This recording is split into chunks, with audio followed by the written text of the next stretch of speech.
अस्सलाम वालेकुम वरहमतुल्लाह।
अस्सलाम वालेकुम सर। वालेकुम अस्सलाम। बाकी लोग ऑनलाइन हैं? सर मैं आपको कह देती हूँ। हम मैसेज कर सकते हैं।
अभी ऑनलाइन आ गए आप लोग?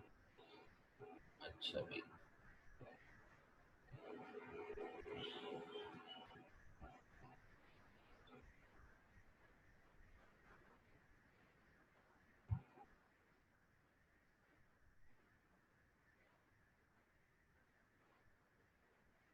यहाँ पे लास्ट डिस्कशन हमारी चल रही थी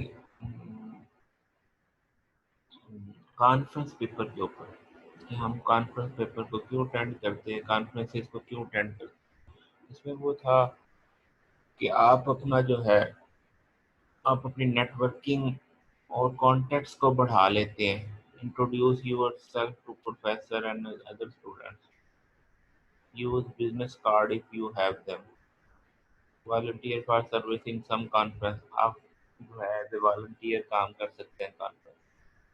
Why should you care? Build a community around yourself outside university. People should get to know you, not just your supervisor. Letter of reference, thesis, committee member, job interview, etc. इनमें काम आ सकता है. There might be apparent discouragement on the road. Lectures at conference might seem unapproachable.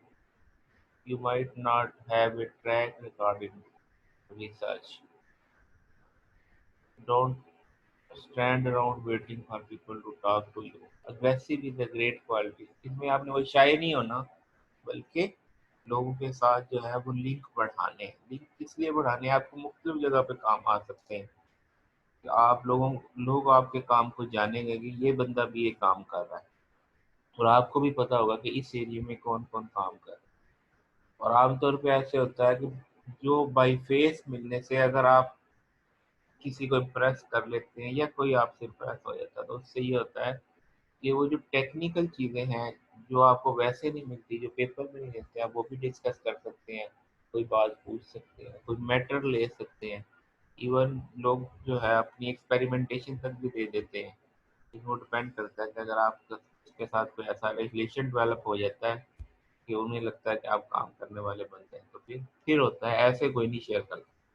तो ये conference में जाने का ये फ़ायदा हो जाता है कि अगर आप, जैसे अब आप लोगों में एम्प्लॉय भी हैं और आपको एचईसी भी सपोर्ट कर सकती है। एचईसी भी कुछ पॉलिसीज होती हैं कि कॉन्फ्रेंस का पे करती हैं, तो आप जो है वो कॉन्फ्रेंस अटेंड करके इंटरनेशनल और नेशनल दोनों जो है कॉन्फ्रेंस अटेंड कर सकते हैं। आजकल तो खैर वो ये ऑनलाइन ही चल रहा है, लेकिन फिर भी ये सिलसिला इंशाल्लाह ख़त्म होना ही है।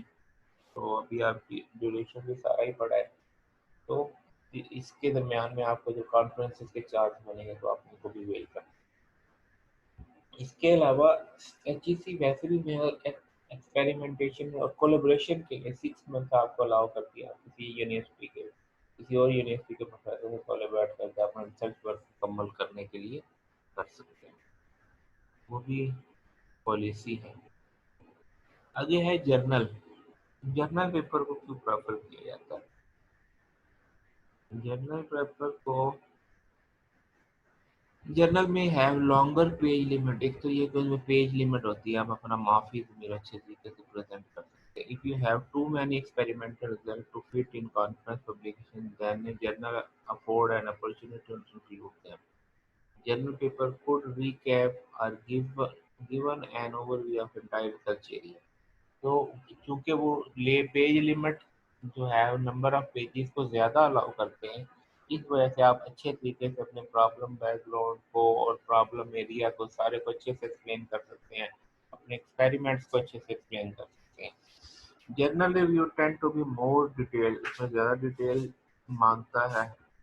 A journal reviewer may spend days on paper, whereas conference reviewer cannot afford to do so for each of the many paper he she। अब कॉन्फ्रेंस के ऊपर का तो लोड होता है ना, कि सारे लोगों ने अब 100-200 पेपर आता है, उनको रीड करना, उनको रिव्यू करना, तो वो टाइम कंज्यूमिंग है। तो उसमें वो इतनी चीज़ें जो है वो अलाउ नहीं करते, इसलिए उसमें पेज लिमिट होती है।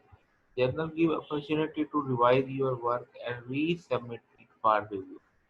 जर्नल के अंदर जो है ना, वो एक ये भी अपॉर्चुनिटी है कि आपको रिवीजन आ जाती है। आपको कहा जाता है कि ये चीज़ें इसमें कम है, ये इसमें जो है इनको सही करने की ज़रूरत है। तो ये जर्नल में एक रिवीजन वाली ऑप्शन भी होती है, रीसबमिशन को भी अलाउ करते हैं। कॉन्फ्रेंसेस में तो अगर प्रोजेक्ट रिजेक्ट ही है बस। Actually conference give this to, if paper is rejected from one conference, then you can revise based on the reviewer's comments and submit to different conference. Same में नहीं भेज सकते क्योंकि वो एक ही चांस होता है, उतने में तो कॉन्फ्रेंस जो है वो हो भी चुकी होती है। और the same one next year उसी में अगर भेजना तो अगले साल, तो है more time to polish a journal paper. Some journals have higher acceptance rate, giving the opportunity to get your research published. These are the particularly good venues for people who are just starting their research careers. These are particularly good venue for people who are just starting their research career. Journals have higher acceptance rate. Or it most scientific field journal have higher standard than conference. इसका conference किससे बेहतर होता है, standard भी बेहतर होता है। अब ये है कि ये कैसे सिलेक्ट करना है, कहाँ पे हमने पब्लिश करना। Self evaluate your work, is it sufficient for a full article, or your results are so thrilling that they need to be shown as soon as possible. Newer journal more open to PhD paper but lower ranking. More open to PhD papers but lower ranking contribute to journal special edition as a way of getting paper publishing date and identified like examiners. अब ये जो special edition होते हैं ना, इसके अंदर ये दो फायदे होते हैं। एक ये है कि वो स्पेसिफिक टॉपिक मांगे होते हैं, इस वजह से जो इवेल्युएटर होते हैं वो आपकी फील्ड के होते हैं और आपकी बात को समझने वाले होते हैं। और फिर दूसरा, वो चूंकि स्पेशल एडिशन में और डेडलाइन वगैरह होती है, इस वजह से उन्हें उनकी भी उनके ऊपर भी स्ट्रेस होता है कि उन्होंने उतने पेपर्स पब्लिश करने ही हैं। बाद वो आपका पेपर जो है कुछ हल्का भी होता है तो तब भी वो जो है क्योंकि वो उन्होंने काउंटिंग पूरी करनी होती है, तो वो आपके पेपर को जो है वो पब्लिश कर देते हैं। और फिर दूसरा वो जो है इसमें बाद दफ़ा बेनिफिट मिल जाता है और फास्ट होता है। तो दूसरी बात ये, क्योंकि उनके ऊपर वो टाइम की भी टाइम लाइन होती है ना कि उन्होंने ये स्पेशल एडिशन फलां डेट को निकालना है। और अगर आप वो उन्होंने कहा जी 2 महीने बाद जो है वो निकलना, जिसका मतलब ये श्योर है कि अगर आपका एक्सेप्ट हो गया तो 2 महीने में पेपर ऑनलाइन है। अदरवाइज जर्नल में तो ऐसे है, मेरा न्यूरल कंप्यूटिंग का जो है वो ऑनलाइन आते आते 1.5 साल लग गया। कब एक्सेप्ट हुआ था, 19 में एक्सेप्ट हुआ था और ये अब ऑनलाइन हुआ है पिछले महीना। साल 1.5 साल उन्होंने ऑनलाइन करने में लगा, यानी वो उसके ऊपर वॉल्यूम नंबर ही देने में जो है ना इतना टाइम लगा। हाँ, चूजिंग वेयर टू पब्लिश, इसमें ये है आपने ये चेक करना है कहाँ पे सेंड करना है। उसके बाद conference papers, excellent for disseminating early or an in progress research finding। Conference paper में किस तरह किस लिए भेजते हैं कि आप अपने काम का जो है वो कुछ पोर्शन जो है वो पब्लिश करते हैं। कुछ फाइंडिंग्स आपकी हैं, रिसर्च फाइंडिंग इन प्रोग्रेस चल रही हैं, आप उनको शेयर करके पब्लिश करवा रहे हैं। Typically 5 to 10 pages, 3 figure, 15 references, draft and submit the paper to conference organizer, good way to start a scientific research career। Sample conference paper title क्या है, exploring tweet normalization and query time sensitivity for Twitter search. अब ये देखो किस चीज को कर रहा है, ट्वीट नॉर्मलाइजेशन को और query time sensitivity for Twitter search. Text retrieval conference, power consumption in slurry system, 10th European conference. तो ये यहाँ पे वो जो है ना वो पार्ट ऑफ वर्क हो रहा है, मुकम्मल नहीं हो रहा था, सिर्फ क्या है किसी पार्ट ऑफ वर्क को डिस्कस किया जा रहा था। फुल आर्टिकल,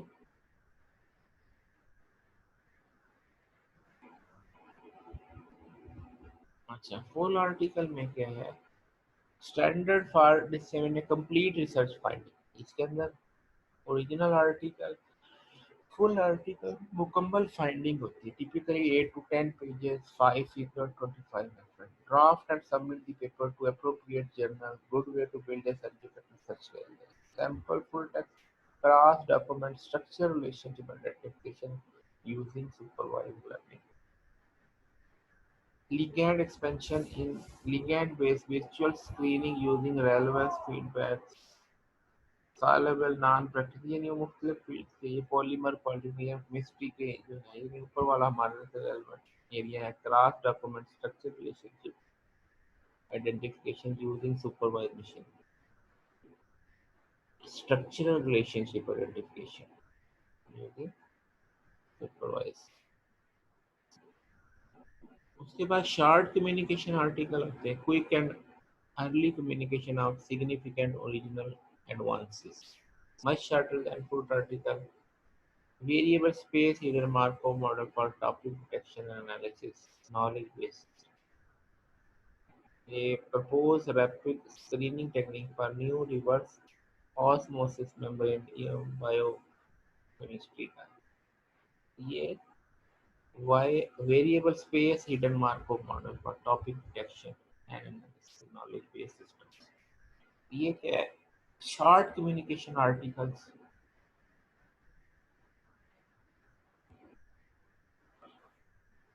उसके बाद रिव्यू पेपर और perspective paper critical synthesis of specific research topic, typically 10 pages to 5 figures, 80 references, typically solicited by journal editors. Solicited by journal editors, good way to consolidate a scientific research करें। इसमें ये है कि बाद दफा जो है ना जर्नल्स भी जो है ना वो डिमांड रखते हैं कि हमें जो है रिव्यूज रिक्वायर है इन पर्टिकुलर टॉपिक्स पे। वो जर्नल खुद ही फाइंड करते हैं एरिया और उसके ऊपर रिव्यू पेपर इनवाइट करते हैं टिपिकल एरिया में। और बाज़ दफ़ा जो है आप कंसेंट भी ले लेते हैं। आप ये कहते हैं जर्नल को राइट लेटर लिखते हैं ईमेल करते हैं कि हम इस एरिया पे रिव्यू करना चाहते हैं तो आपका इसके बारे में क्या ख्याल है कि ये एक मिच्योर एरिया है इसमें ज़रूरत है नहीं है तो वो आपको करने से रिव्यू करने से पहले बता देते हैं कि हाँ जी आप इस पर रिव्यू कर लें इस एरिया पे हमें डिमांड है नहीं है। ये भी है ये है सॉलिसिटेड जर्नल एडिटर के साथ जो है ना आप वो एरिया जो है कंफर्म कर लेते हैं। Understanding plagiarism linguistic patterns textual feature and detection cross flow microfiltration apply. अच्छा citation impact varies by publication type जो सबसे ज़्यादा साइटेशन होती हैं वो रिव्यू पेपर्स की होती हैं रिव्यू पेपर की। फिर उसके बाद नोट्स की पहले 2 साल तक ये टाइम ही है ये जो रिव्यू पेपर का जो है स्पैन जो है ये यहाँ से स्टार्ट होता है ज़्यादातर 10 साल तक चलता है ये लेकिन फिर भी ये हाई होता है ठीक है। और आर्टिकल्स का जो है वो पहले 2-4 साल तक चलता है आर्टिकल लोन होना शुरू। तो जो नोट्स पेपर है उनका पहले 2 साल के ऊपर वो जो है ये मूव करता है। ये इसका थोड़ा सा जो क्या है साइटेशन जो का जो पीक टाइम है वो हुआ है।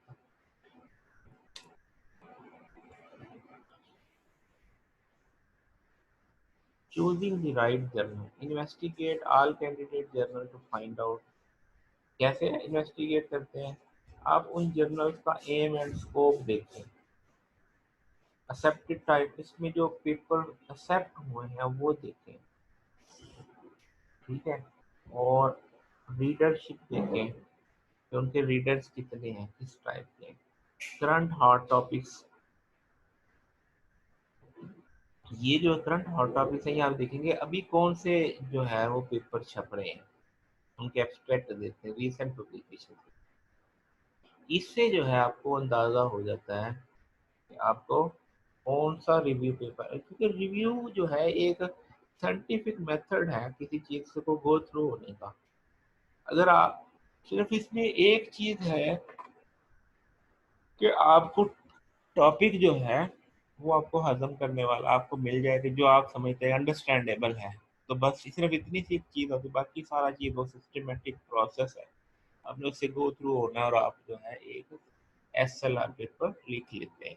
तो यहाँ पे आपकी जो सिलेक्शन है कौन से टॉपिक पे लिखना चाहिए, तो आप क्या कर सकते हैं, क्या आप देख सकते हैं, आप बाद लोग टारगेट करते करते हैं कि मैंने ये हाई इम्पैक्ट ही छापना है, तो पहले वो देख लेते हैं हाई इम्पैक्ट वाले जर्नल कौन कौन से हैं, फिर देख लेते हैं वो किस किस एरिया के उनका स्कोप है, फिर देख लेते हैं कि उसमें आजकल वो कौन से पेपर एक्सेप्ट कर रहे हैं।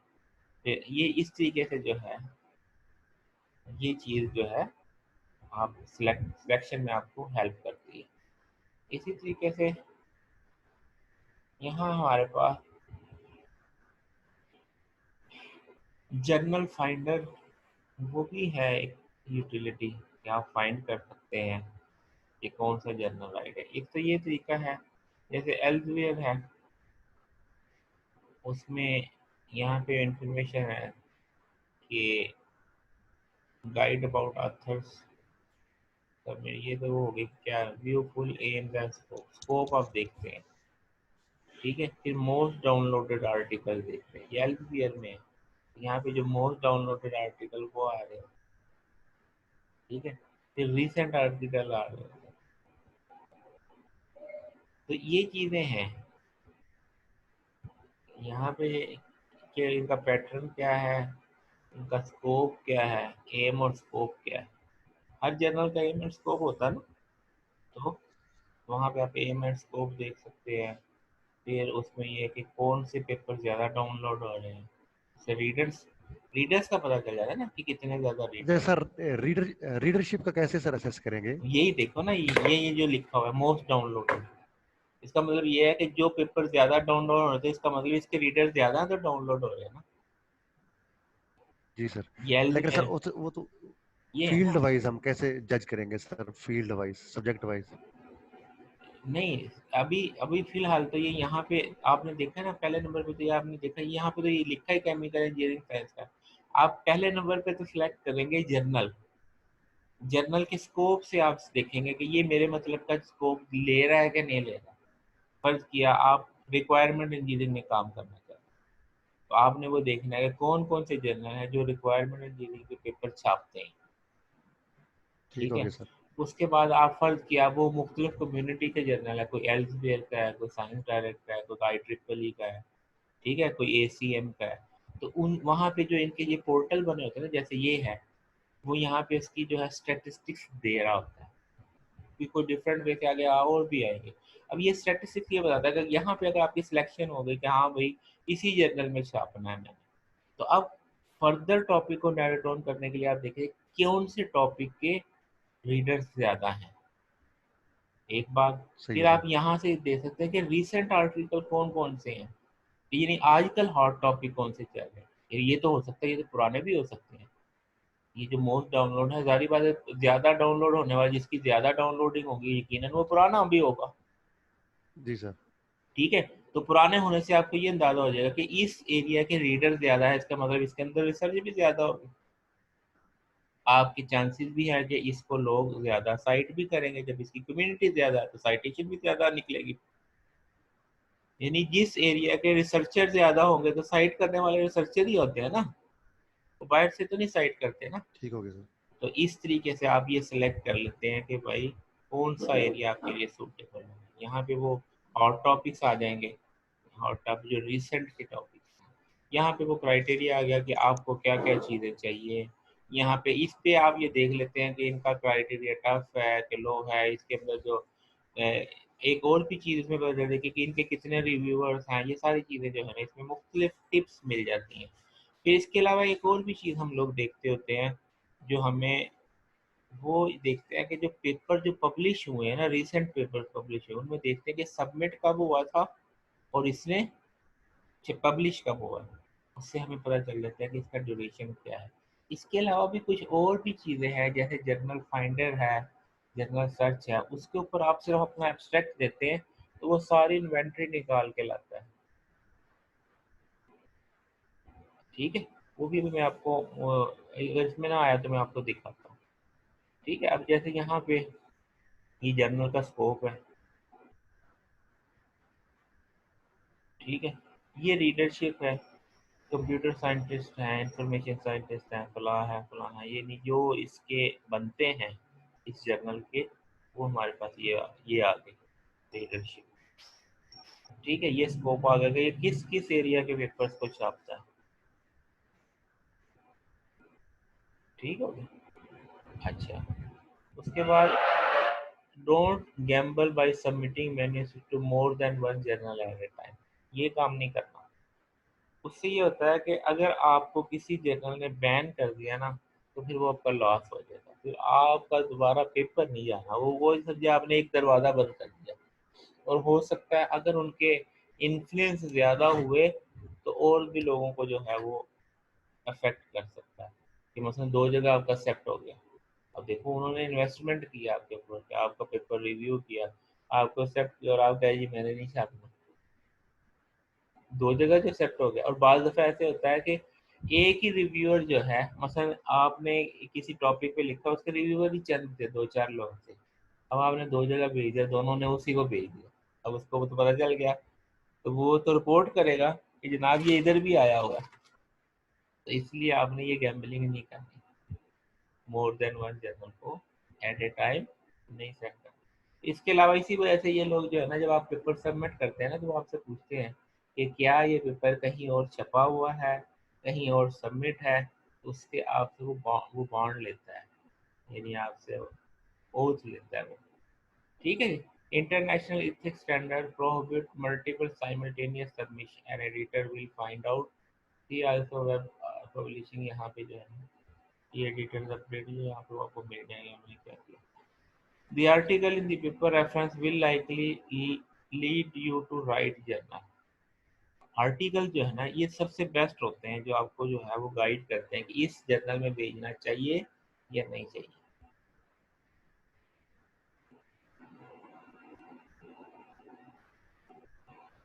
ठीक है। इसके अलावा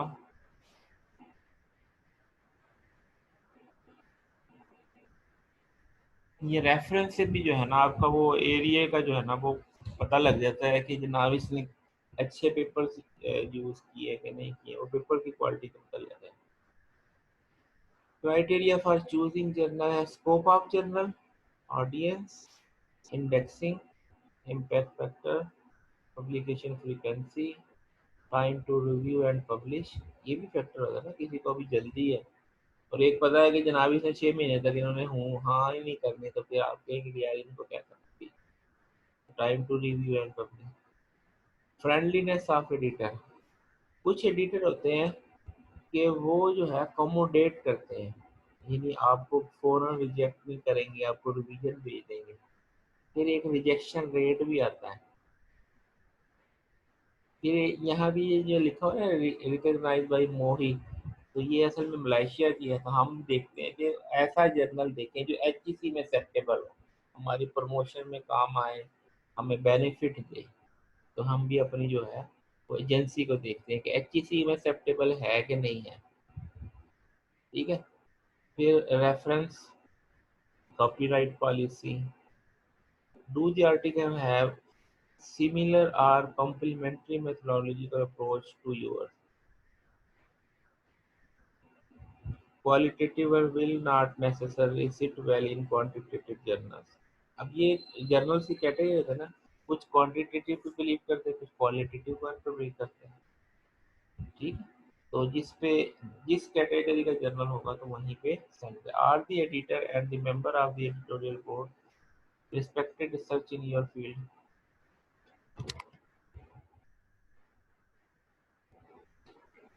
अब वो भी है, एक चीज़ और भी होती है कि आप जिस जो एडिटर होता है ना, उसका भी इन्फ्लुएंस होता है, उसकी भी इंटरेस्ट होती है।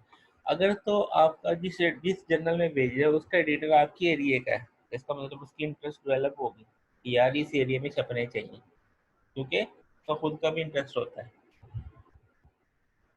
तो अगर वो होगा ही कोई आपके एंटी, मतलब फर्स्ट क्या एक अप्रोच है, एक सोल्यूशन है किसी चीज़ के, दो मुख्तलिफ अप्रोच है, दोनों आपस में एंटी हैं, दोनों आपस में जो डिबेट करती है ये अच्छी है ये अच्छी। अगर आपका एडिटर दूसरी अप्रोच वाला हुआ तो हो सकता है वो कहेगा इसको तो हमें आगे जाने नहीं देते। इसलिए जो है ना, एडिटर और बोर्ड और रिस्पेक्टेड रिसर्चर जो है वो आपके जो है सूटेबल हो। Do you yourself read article from this journal? Do you yourself read article from this journal? क्या आप उस जर्नल के आर्टिकल को रीड करना पसंद भी करते हैं कि नहीं? ये भी एक क्राइटेरिया होता है सिलेक्शन का। मसलन अब कुछ लोग होते हैं कहते हैं कि मैंने तो ये थर्ड जर्नल के पेपर देखने ही नहीं है ना, तो इसलिए फिर वो सिलेक्ट भी नहीं करता उसको। कहते जी इसके पेपर मैं नहीं पढ़ता तो फिर ये अच्छा हो गया। ठीक है जी। फिर कुछ पेड जर्नल होते हैं।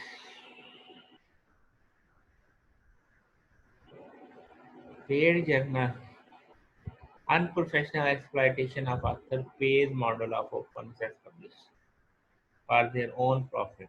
Questionable scholarly open access publisher. Individual journal that don't publish under the platform of any publisher. कुछ ऐसे होते हैं जो ये नॉन इंडेक्स और ये इनकी ज़्यादा करते हैं। इनमें भी कुछ बेहतर भी होते हैं, ज़रूरी नहीं है कि सारे एक जैसे ही हो, लेकिन आमतौर पे होता यही है कि पेड जर्नल ना कुछ अरसे के बाद जो है ना वो फ्लॉप हो जाते हैं। वजह ये है कि उनकी लालच बढ़ती है, क्वालिटी घटती है, तो उसके बाद वो जो है वो बैन हो जाता है। चलिए इस सेशन को हम क्लोज करते हैं। फिर ये जितनी देर में वो मैं 10 मिनट का तकरीबन टाइम लग जाता है कि वो इसकी वीडियो बनाता है, तो उसको मैं सेवेबल फॉर्मेट में करके ताकि वो अपलोड वाली तरफ लगा देता हूँ। तो 10 मिनट के बाद दोबारा सेशन लेती हूँ।